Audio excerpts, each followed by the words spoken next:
Hi, my name is Bert Terhard, and I'm the owner and principal of Next Gen SEO. And I'd like to talk to you today just a little bit about why bother. I mean, why actually bother with search engine optimization and search engine marketing? It's, believe it or not, one of the most frequent questions I get asked. So I thought I'd just make a little video and say, just give you 2 cents, the quick rundown of why search engine optimization is so important these days. I mean, first and foremost, you can ask yourself, why is Google such an enormously huge company? And that's because search is vitally important to businesses these days, both brick and mortar offline businesses and online businesses. I mean, if search weren't such a big deal, then Google would be a nothing company. Ask yourself why YouTube is an enormous company. It's because video marketing and video is incredibly important. Ask yourself why Facebook is so important. Ask yourself why Twitter is so important. Ask yourself why Pinterest and Instagram and basically 100 other sites are so important. And that's because search is important, because at every one of these sites I talked about, YouTube, Pinterest, Twitter, Google, of course, search is a vital part of those websites. So if you ignore search globally, then you're basically shutting yourself off from a vast number of your customers. Okay, so let's just go with the fact that Google is important. Now let's take a look at it from not necessarily your own perspective as a business owner, but from your customer's perspective. I mean, more people today use search to find you and your business than at any other time in history. I mean, in history this never existed before, so it kind of goes without saying. But the fact of the matter is that search is a vital part of every consumer's repertoire and methodologies to find you. So if you choose to ignore search, you're basically ignoring a vast and significant portion of your potential customers. Now, forget about potential customers and forget about how big Google is. Let's look at your existing customers. If you choose to ignore search, what you're doing is alienating your existing customers, and in so doing, you're driving the long-term customer value down. And why is that? Well, first and foremost, your customers expect to see a certain amount of website presence, a certain amount of search presence, a certain amount of social media presence. And that's because that's how they live their life these days. And it's not necessarily just young people. It's across the entire spectrum of your customer base. So choosing to ignore search is alienating your existing customers. Now, I mean, forget about existing customers, and let's just go back to your potential customers. Now, someone is at the number one spot in your particular niche, and if it's not you, then you're not getting any of that love from potential customers. Basically, the first 3 spots in Google's, 1, 2, 3, below the paid advertising, and to the left of the paid advertising, they capture almost 65 or 70% of the total search volume. That's the entire search volume across every other page in Google.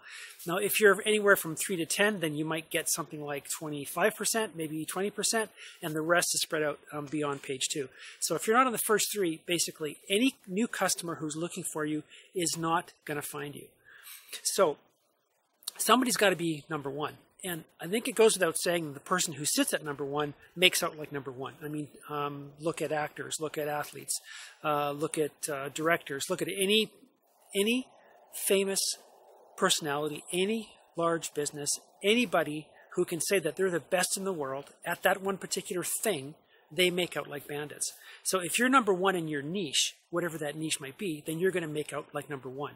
And people mistakenly think that they're the customers who they've never interacted with, who they've never sold anything to. They expect them to search for the name of their business. Well, that's just completely, it's almost lunacy, because they don't know your business yet. So when they search for you in your particular niche. And if you're not there in that niche, then they will never, ever come to you. So that's just like wiping out any future business that you might have that could be generated online. And bear in mind that people use search to find products and services more and more and more and more. I mean, there's a reason why Yellow Pages is going out of business. If they are out of business already in your area, there's a reason why newspapers, there's a reason why basically all the traditional forms of print media are struggling in the advertising sense, and that's because people are moving from those mediums to search. So having a presence in search is vital as you go forward. I mean, as your business grows and morphs and changes in the foreseeable future, search had better be a part of that, or you're basically a grape dying on the vine. Remember, there's other people in your niche who are at those 1, 2, and 3 spots, or at least on the first page. And if it's not you, then they're grabbing all your customers. So that puts you at a tremendous competitive disadvantage compared to the people in your niche who are sitting at number 1. Now, the other thing that I find really interesting is, and it's a bit of a second order effect, and I wasn't sure I was going to talk about it here, but I will.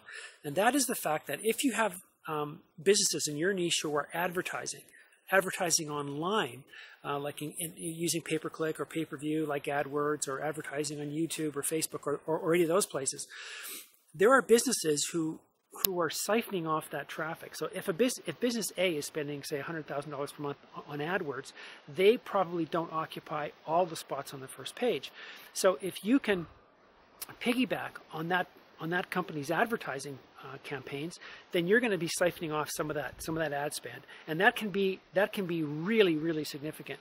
So there are lots of people, lots of businesses who are spending $100,000, $200,000 a month on AdWords alone, but they don't necessarily have the first ranking or the second or the third or the fourth.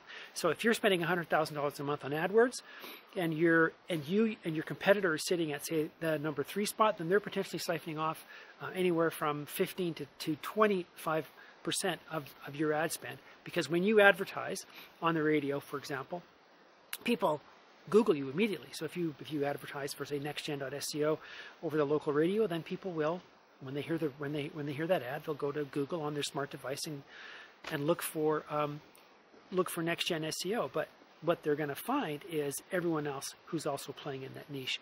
So the second order effect here is that you're basically throwing away advertising dollars that could be yours for free. So that ad spend that someone else is spending could be coming to you, or you could be siphoning off some of that traffic. So basically, there isn't a competitive argument that you can make that withstands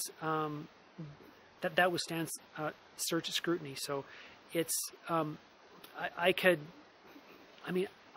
for me, it's always, we've been in the digital arena now for almost 20 years, and we've been around for a very long time, helping businesses basically lower customer acquisition costs and increase long-term value. And the way we do that is through search.